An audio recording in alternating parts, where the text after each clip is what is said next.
Hi, you're listening to Kate Palmer from sparkletart.com. I'm going to show you a really cool technique I've just discovered. Now this is not a new technique, but I've discovered it works extremely well on a particular kind of cardstock. This is kind of like a water bleaching technique. You're going to need a couple of colours of distress ink. I'm using brushed corduroy and walnut stain. You can use any colour for this. You'll need one of the Tim Holtz applicators, and I've just got the foam pad on this one. A spray bottle with water, some paper towel, a template or a mask, and this one is from Crafters Workshop. It's the little swirls. And the secret to this is some of the LaBlanche specialty stamping paper. What I'm doing for this is using the stamping paper.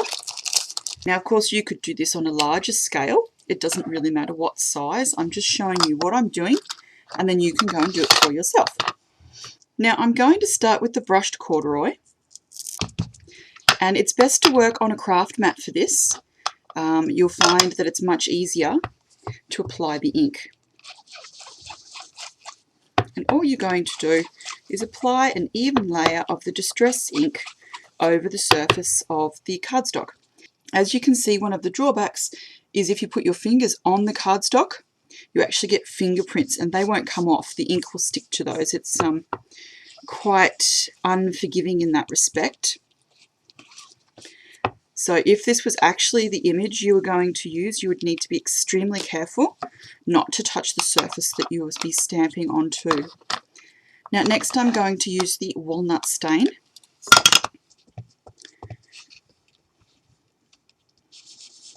Now the walnut stain's quite dark.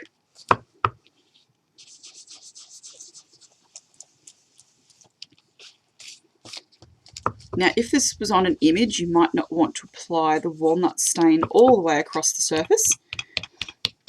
Or like me, you might want to make the edges a tiny bit darker by applying a little bit of extra ink.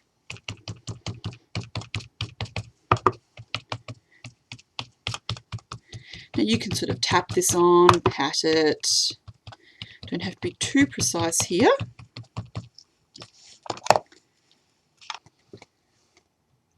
This is what I've got at the moment. As you can see, it's sort of got a gloss, but it's not glossy.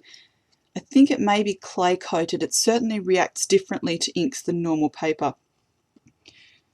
It's a good thing. You can get some really beautiful images on here, but you just need to test it first before you start working on it. You might find that it's not at all like what you were expecting to work on. It really wasn't dark enough, so I've gone and added a whole lot more walnut stain.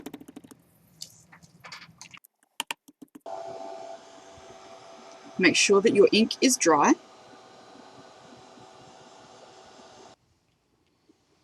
Lay the mask or the template over the surface of your cardstock. Have your paper towel at the ready. And at this point, you just need to lightly spritz over the surface. If you add too much, what you'll find is it seeps underneath and you won't get a particularly good pattern.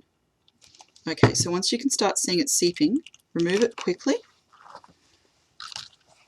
and pat with the paper towel, or blot with the paper towel I should say. When you remove it, you have this really cool design.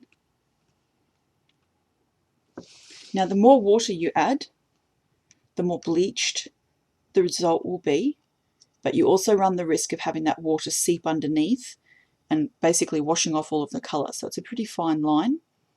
The good thing is though, if you do add too much water, you can just reapply the distress ink and start again. This is how I've used my water bleach distress inked background. Now you can see quite clearly what I've done here. So I've stamped my central image using Brilliance ink and then I've heat set it.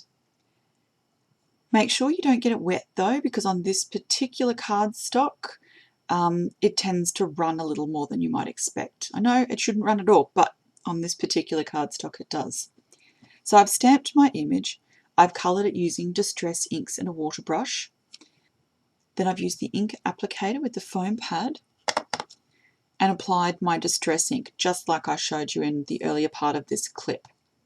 Now once that was dry, I've laid my stencil over the top of the whole image and very, very gently spritzed with water. Now I have tried to avoid spraying directly on Santa, but a little bit of water will get on there. It's not a big deal. You can always touch it up later if you need to. And then of course pat with the paper towel.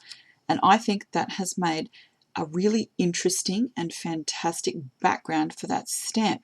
Now it's a really quite a large stamp, this one from LaBlanche, and it has its own border. So unless you're planning on cutting that off, you really need to find a way to fill all of this background area, and this technique I think looks fantastic used in this way on here. Have a look at that background. Doesn't that look fantastic? I think that was just perfect for this Christmas stamp because it already had a little bit of detail on the stamp there. And putting that pattern over the top just really takes that to the next level. Now I've used some of the papers from the Teresa Collins World Traveller set, added a little bit of swirl underneath here and some twine. I've cut out this fantastic little label and then trimmed some matching cardstock to mount it onto. And you'll notice that it has the same kind of technique in the background. But what I've done for this one is I've applied the Distress ink onto the cardstock. Instead of using the template, I've very lightly spritzed this with water so that you get some large drops like you can see here and some fine misting. And then I've used the paper towel to dab that water off just to remove some of the ink.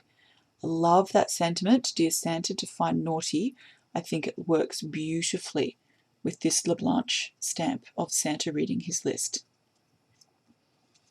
Now I've used one of these gorgeous Prima vintage flowers, which originally started off as looking like a bit of vintage text. And I've added my Lindy's Stamp Gang Starburst over the top there, and that one is Rudolph's Red Nose, but I've watered it down quite a bit because it's a very strong colour. So I've soaked the flower with water, and then added a little bit of Rudolph's Red Nose, and then sprayed with more water so it bleeds and wicks, and then left it to dry. Makes the flower very, very hard, but that's great if you need to post it. Now I've used some of the Prima Poinsettia Christmas, sort of a spray of flowers. Had these wonderful little twisty things on the ends, which I've cut off, and added some of the little flowers here. And then I've used a little bit more in this corner here. So I've cut the piece apart and laid it into the shape that I wanted. And then I've added a little bit more stickles to it, and just a bit more glam, just so that it matched the rest of the card. Now to get the white, I've just left the cardstock uncoloured. So I've used Copics on his little face and Distress inks on everything else. And then I've added a little bit of stickles to the white sort of fluffy areas of his jacket. And I've added some glossy accents to the boots to make them even glossier. So I'm super happy with the way that this has turned out, and I think you might agree that this background is a wonderful way to accent some of those larger stamps with lots of white space. So if you're looking for a good idea, something a little bit different to fill in some of those large stamps, why not give this a go? I thought that turned out very, very nicely, and it works with all of the colours of Distress ink I've tried it with so far. So give it a go, and don't forget, if you make a mistake and add too much water, just dry it off and you can add more Distress ink right over the top and start again. Have a wonderful holiday, everybody. I hope you all have a safe and happy time. Bye. Thanks so much for watching and have a wonderful day. Bye.